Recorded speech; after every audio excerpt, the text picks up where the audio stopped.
Amém. Shalom, igreja. Amém. Amém. Louvado seja o nome do Senhor. Glória a Deus. Vamos abrir nossas Bíblias, querido, na Epístola aos Hebreus, capítulo número 2, versículo 1 ao 4. Epístola aos Hebreus, capítulo número 2, versículo 1 ao 4.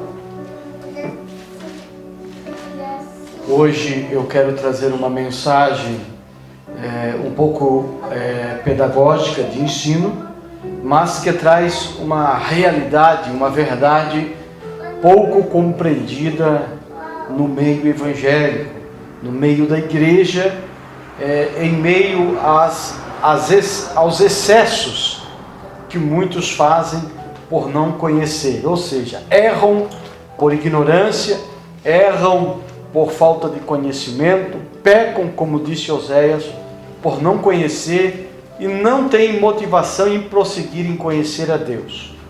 Porque quem conhece a Deus e sua palavra não comete esse tipo de erro e não se deixa levar por essas ondas, de circunstância e até mesmo atitude circense no meio evangélico. Hebreus capítulo 2, versículo 4 diz: por isso convém atentarmos mais diligentemente para as coisas que ouvimos, para que em tempo algum nos desviemos delas. Pois se a palavra falada pelos anjos permaneceu firme, e toda transgressão e desobediência recebeu justa retribuição, como escaparemos nós, se descuidarmos de tão grande salvação, a qual, tendo sido anunciada inicialmente pelo Senhor, foi-nos depois confirmada pelos que a ouviram, testificando Deus juntamente com eles, por sinais e prodígios, e por múltiplos milagres e dons do Espírito Santo, distribuídos segundo a sua vontade. Querido, existe uma diferença muito grande, podeis assentar, em Deus estar trabalhando e Deus está agindo com o seu Espírito através de nós. Existe uma diferença muito grande em Deus trabalhar com o seu Espírito através de nós, e eu sempre falo isso aqui, e Deus trabalhar com o seu Espírito em nós. Deus trabalhar através de nós é algo, é uma coisa. E Deus trabalhar em nós é outra coisa. E muito mais profundo, e muito mais se deve valorizar. Porque existe uma diferença muito grande em Deus se manifestar com o seu Espírito através de mim, mas há uma diferença muito grande em Jesus se manifestar com o seu Espírito em mim, na minha vida, na minha estrutura moral, na minha estrutura emocional e na minha estrutura intelectual. Há uma diferença muito grande em você ser instrumentalizado para auxiliar e frutificar para outros, do que você frutificar para si mesmo, e o Espírito trabalhar na sua vida, na sua existência, nos seus erros. Há uma diferença muito grande em você servir de roda de oleiro para outros, e Deus querer colocar você na roda dele, e você ser trabalhado por Ele, em você, e não através de você. Existem diferenças muito grandes, querido, em nossa adoração e fé ser motivada por elementos exteriores. Há uma diferença muito grande da fé que vem pelo que você vê e a fé que vem pelo teu interior, pelo que você crê, pelo que você acredita, pela ação do Espírito em você, produzindo em você a verdadeira fé. Que a verdadeira fé não é aquela que te faz remover uma montanha. Essa é uma fé que Deus produz através de você. Mas a fé que Deus produz em você é a fé que não remove a montanha, mas é a fé que dá força, que te dá motivação, Aleluia. que te dá ânimo, que te dá graça para você escalar a montanha e sair do outro lado, adorando, louvando e bendizendo o nome do Senhor. Aleluia. Existe uma diferença muito grande entre a prosperidade de Deus com nós e a prosperidade de Deus em nós. A prosperidade de Deus com nós, ela é financeira, ela é material. Mas a prosperidade de Deus em mim, ela não é material, ela é espiritual. Ela está no âmbito espiritual, ela está no âmbito do amor, está no âmbito do perdão, está no âmbito da paz, está no âmbito da alegria, está no âmbito de comportamentos que se desenvolvem dentro de nós e a partir de nós. Mas nós precisamos entender, querido, de uma vez por todas, que a salvação não está na base daquilo que Deus faz através de mim. Isso não salva. A salvação, ela está baseada naquilo que Deus faz em nós, aquilo que Deus faz em você. O mais importante para Deus é conseguir trabalhar nesse barro que é você, do que usar você para trabalhar no barro do próximo. As duas coisas são como duas linhas, duas vias, que as duas têm que estar em harmonia. Deus quer usar você? Sim. Deus quer trabalhar através de você? Sim. Mas o mais importante não é isso aí. O mais importante é você identificar o Espírito trabalhando em você. E hoje é uma das coisas que mais está enganando os cristãos dentro da igreja.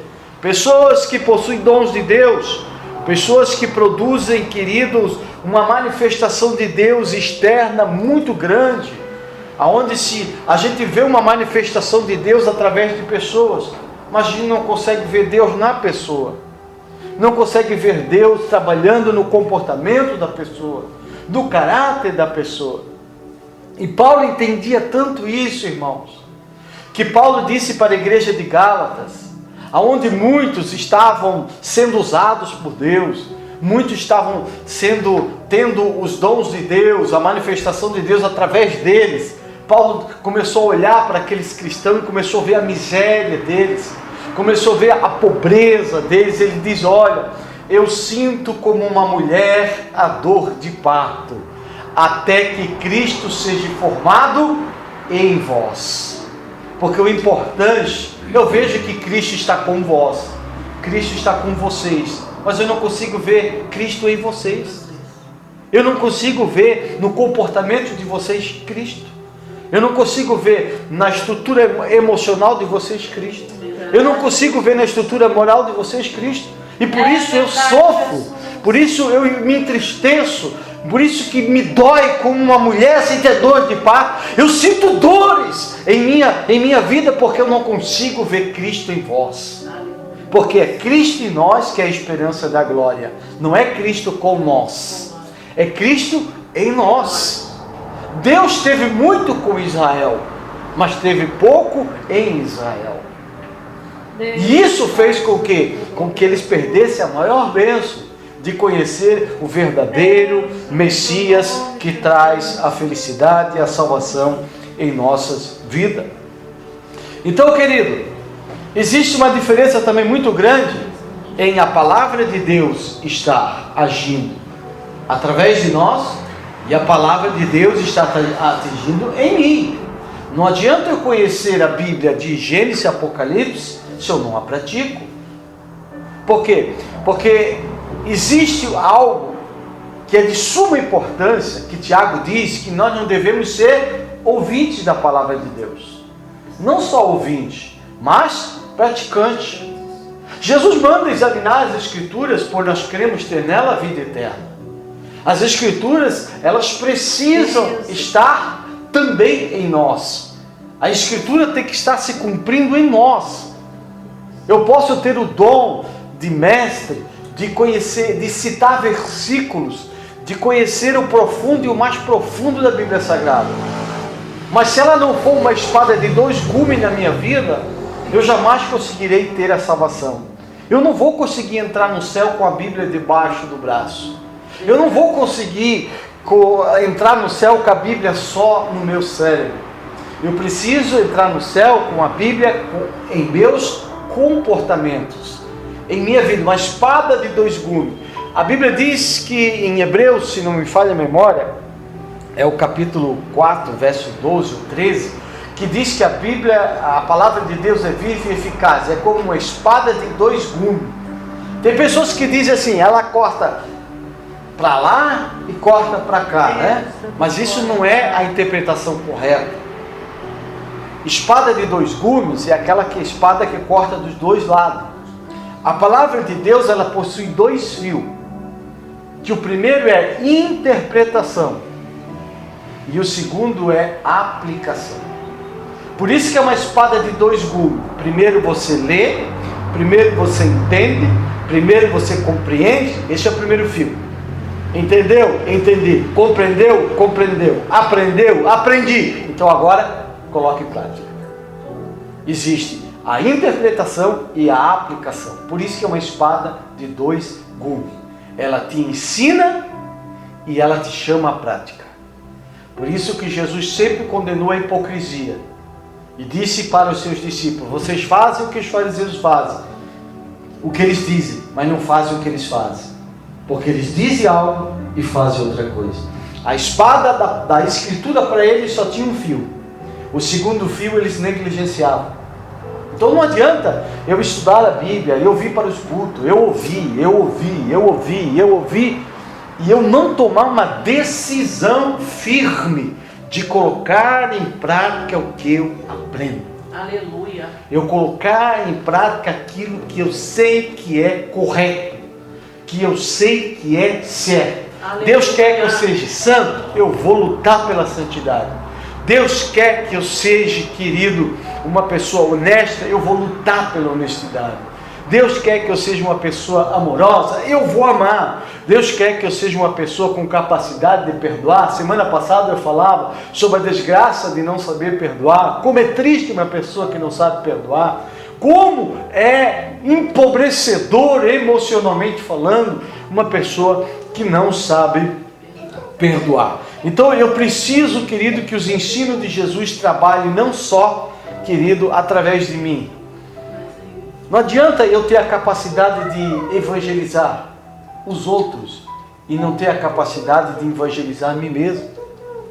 Não adianta eu ter a capacidade de ensinar os outros e não ensinar a mim mesmo. Não adianta eu ter a capacidade de educar os outros se eu não educo a mim mesmo. Isso é hipocrisia. Isso é pobreza existencial. Como é triste a pessoa que diz: faça o que eu digo, mas não faça o que eu faço.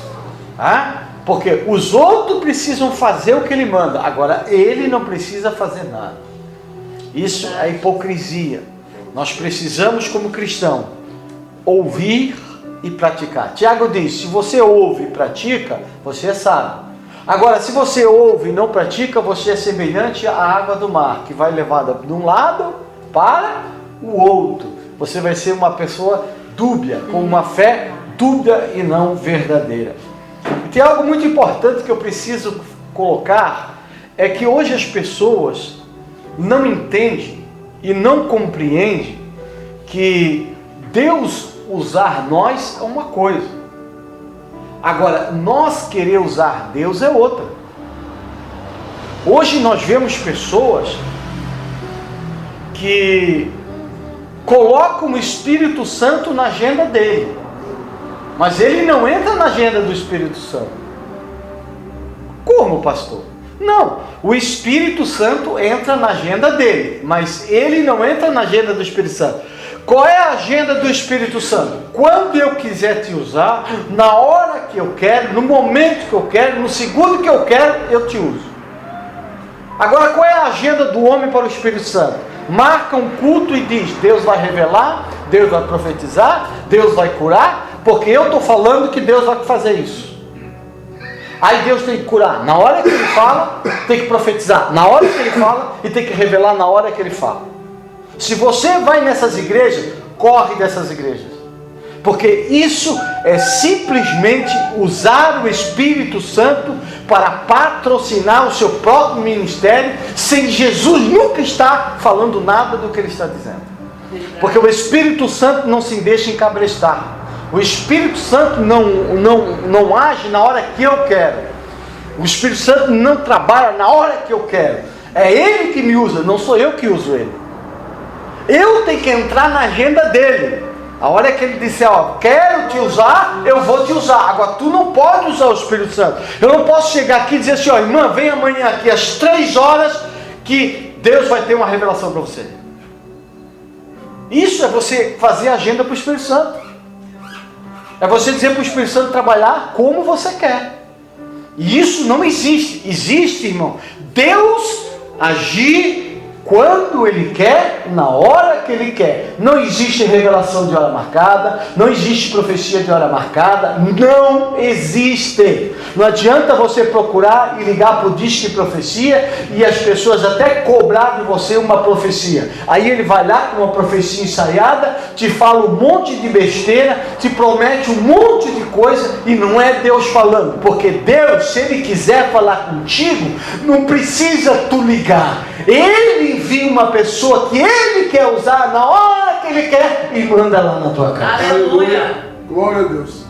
Por que existe um monte de pessoas por aí que estão com a sua vida abalada, com a fé abalada, porque vivem correndo atrás dessas pessoas que fazem agenda para o Espírito Santo, que vendem o Espírito Santo, que ganham dinheiro com o Espírito Santo, que fazem propaganda da sua igreja com o Espírito Santo. E a Bíblia diz que Jesus disse que o Espírito Santo viria para glorificar Ele, não para glorificar uma placa de igreja. Aqui na minha igreja Deus age, aqui na minha igreja, aqui não.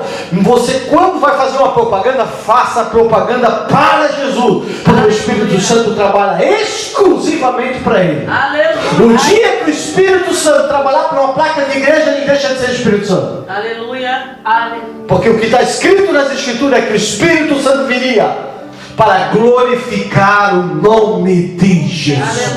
Aleluia. Aleluia. Quando alguém atribui a glória a uma placa de igreja e diz, aqui na minha igreja, aqui a coisa acontece, aqui o Espírito... Esquece, Deus não está nessa igreja.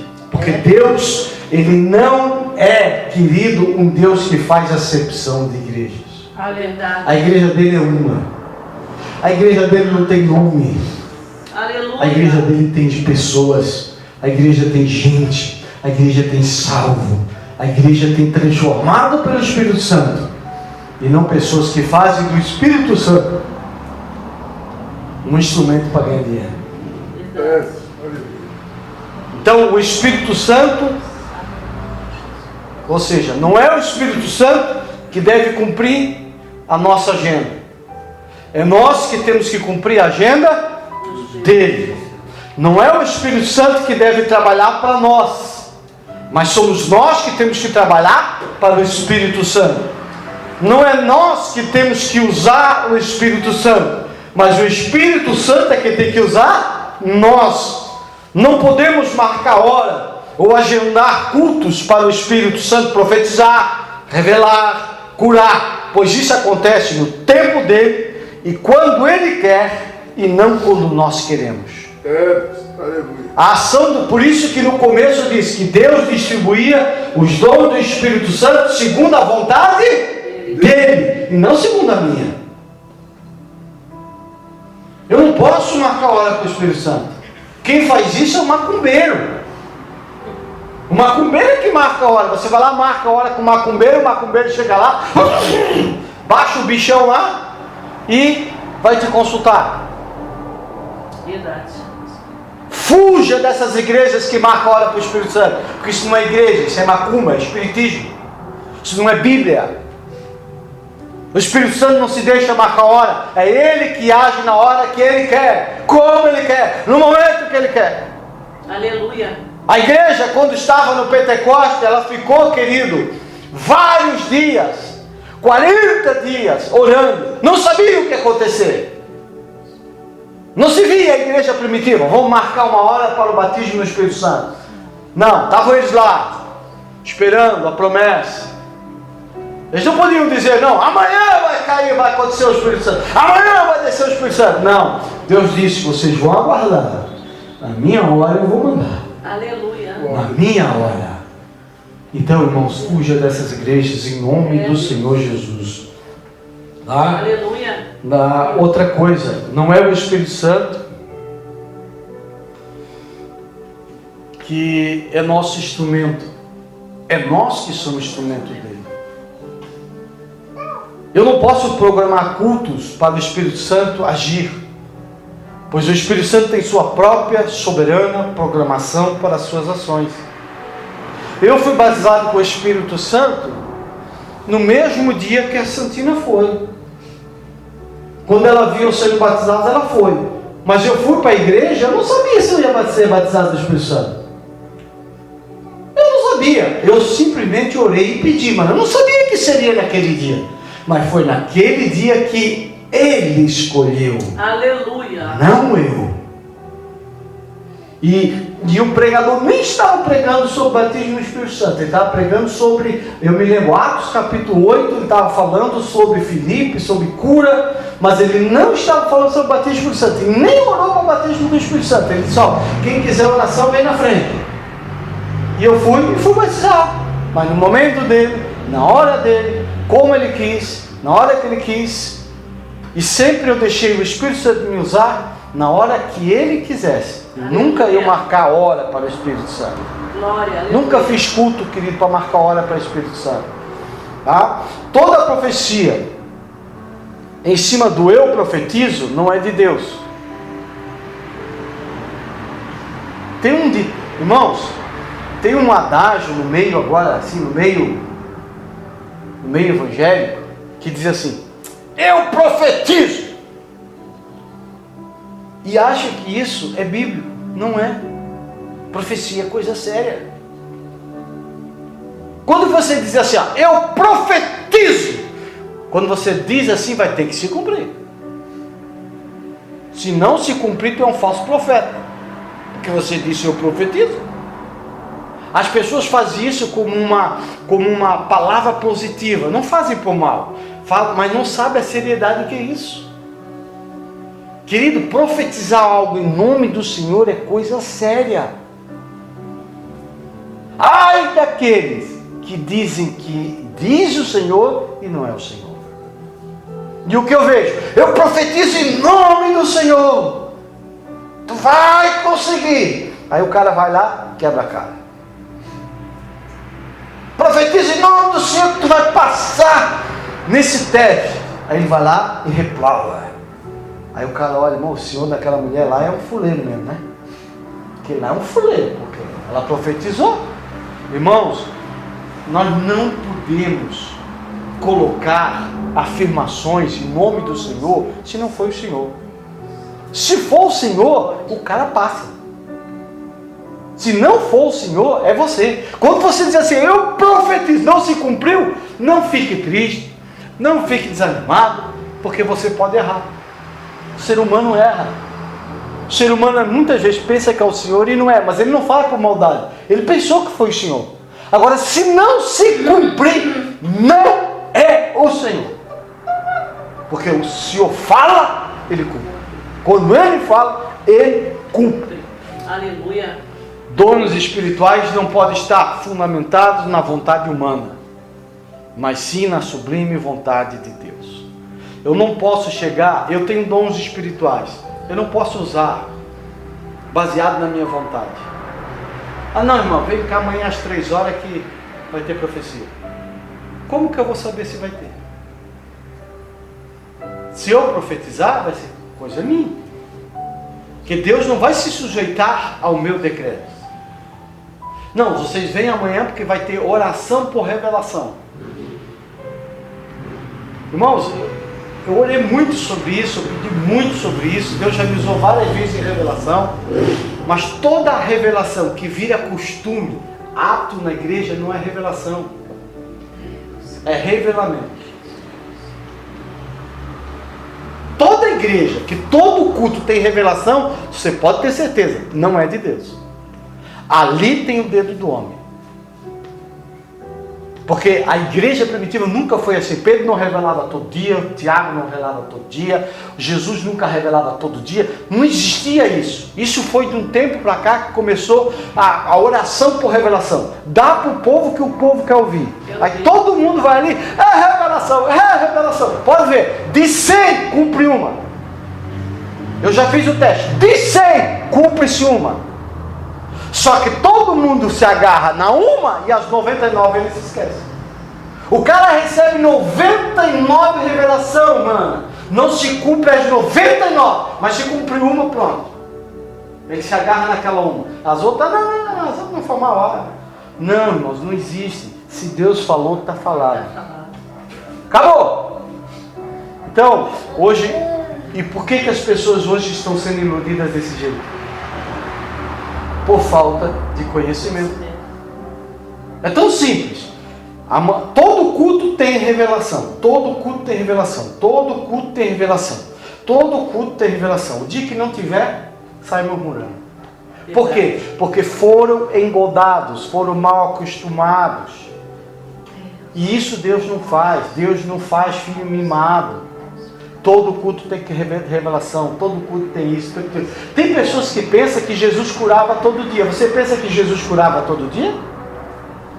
Mas a maioria dos crentes pensa que Jesus acordava de manhã, tomava o seu café e ia para a cidade curar. Não, as curas de Jesus não eram todos os dias, nos 3 anos de ministério dele.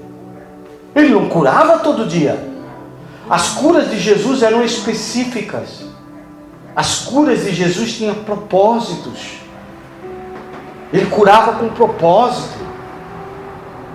Ele curava para dar na cara dos fariseus. Ele foi num dia de sábado, curou uma mulher bem no dia de sábado. Mas quantos sábados ele foi e ele não curou? Mas naquele dia ele queria trazer um ensinamento. Ele queria mostrar para os fariseus que eles amavam mais as ovelhas deles quando caíam no dia do sábado no buraco do que um ser humano. Aí Jesus que fez? Foi lá e curou a mulher naquele dia. Mas quantos sábados que Jesus não curou? Mas quando se lê, parece que todo dia Jesus curou. Então as pessoas acham que todo culto tem que ter milagre, todo culto tem que ter revelação, todo culto. Jesus nunca fez isso, irmão. Nunca! Jesus não mal acostumava as pessoas. Tinha a mulher do fluxo de sangue. Quantas pessoas que andavam com Jesus e tocavam nele e ele não curava? Todos os dias iam lá, tocavam nele e não curavam. Mas uma mulher tocou e curou, mas com um propósito. Olha para a vida daquela mulher, olha para a fé, olha para a atitude dela e você vai ver porque Jesus curou. Porque a vida daquela mulher seria um ensino de Jesus para as pessoas. Os discípulos disseram, mas todo mundo está te tocando e tu pergunta quem tocou. Ele disse, não, alguém tocou diferente. Aí Jesus usa a vida daquela mulher. Porque aquela mulher, ela perdeu tudo. E Jesus queria usar a vida dela para trazer um ensinamento. Ou você acha que todo dia Jesus curava pessoas de fluxo de sangue? Todo dia Jesus curava cego. Todo dia Jesus curava. Outra vez ele passou, viu um cego. Os discípulos perguntaram para ele, quem é que pecou para esse cego estar assim? O pai, a mãe, o avô, o tataravô? Jesus disse, não pecou ninguém, o pai, nem a mãe, nem tataravô. Ele curou o cego para trazer um ensinamento, que não existe maldição hereditária. Que ninguém sofre por causa da culpa do pai. Cada um recebe a culpa por aquilo que faz. Não é a culpa do pai, não é a culpa da mãe, não é a culpa do tataravô. Por que ele está cego assim? Para que hoje se manifeste a glória de Deus. Entendeu? Ele quebra aquele tabu que Ezequiel também quebra. Diz assim, eu não quero mais ouvir aquele adágio que os pais comeram as uvas e os filhos tiveram os dentes embotados. Ou seja, os pais comem chocolate e os filhos ficam com a cara no dente. Deus disse através de Ezequiel, não quero mais esse adágio, não quero mais ouvir esse adágio de Israel. Porque a alma que pecar, essa morrerá. Cada um prestará conta dos seus próprios erros e pecados diante de Deus. Glória. Posso ir para frente? Amém. Amém. Vamos lá então. Nós vemos que Deus, ele teve muita dificuldade de trabalhar no coração de Israel. Mas Deus esteve muito com Israel. Deus operou milagres no Egito, segundo a narrativa de Êxodo, seja ela literal ou hiperbólica. Deus abriu o mar vermelho, Deus fez brotar água da rocha, Deus manda maná. Isso foi tudo aquilo que Deus fez externamente. Mas interiormente, através de Israel, Deus fez os maiores milagres. Por isso que se milagre produzisse fé, Israel seria o povo de maior fé no mundo. Porque o local que mais se operou milagre na face da terra foi aonde? Deserto do Sinai. Nenhum outro lugar se operou mais milagre do que quando Israel passa pelo deserto. E eles, no final, se tornaram incrédulos. Não acreditaram, duvidaram de Deus. E ainda mal falaram de Deus, dizendo que Deus trouxe eles ali para entregar eles como escravo e os seus filhos como escravo para aquelas nações. Por isso, querido, que milagre, ele não desperta a fé, não. Se for assim, o que desperta a fé é ouvir e ouvir a palavra de Deus e deixar que ela entre no seu coração, deixar que o Espírito Santo trabalhe o teu coração, o teu interior para a glória de Deus. Se colocamos de pé, que Deus abençoe. Guarde isso, que Deus quer trabalhar mais através de nós? Não, Deus quer trabalhar mais em nós. Em nós. E a maior prova disso é a igreja de Corinto. A igreja de Corinto tinha os 9 dons espirituais. Você quer encontrar 9 dons espirituais? Abra o capítulo 12, 13 e 14 de Corinto. Está lá, a igreja com os 9 dons espirituais.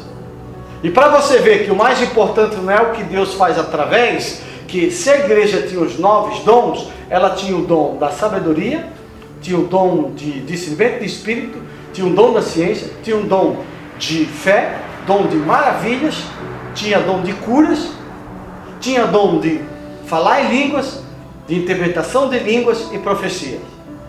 E sabe o que Paulo chamou a igreja de Corinto? De carnais.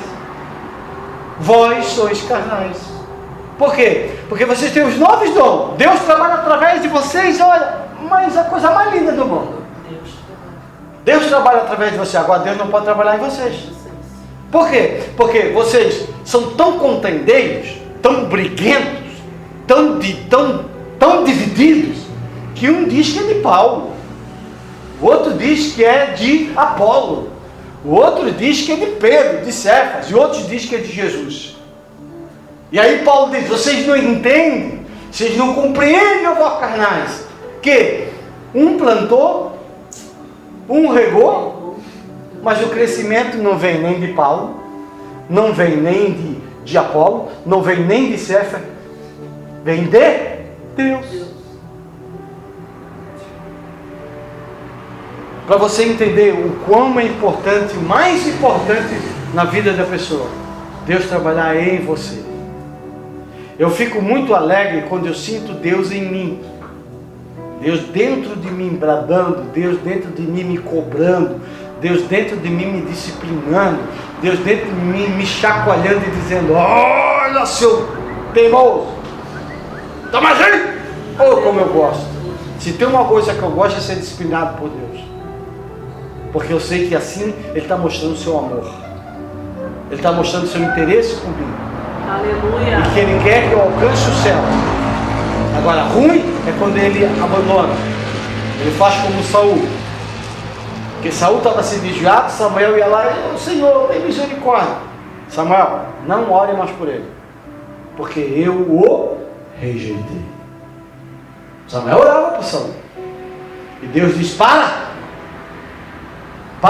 porque eu o rejeitei. É a única vez que você vai ver Deus rejeitando um ser humano na Bíblia. Deus rejeitou o rei Saul. A pior coisa que tem é quando Deus deixa de investir numa pessoa. A pior coisa que tem é a pessoa andar por essa vida sozinho, sem ter a proteção, o amor e a misericórdia de Deus. É difícil Deus fazer isso, mas a Bíblia diz que Ele fez. E se a Bíblia diz que Ele fez, Ele fez. Nós palmas a você.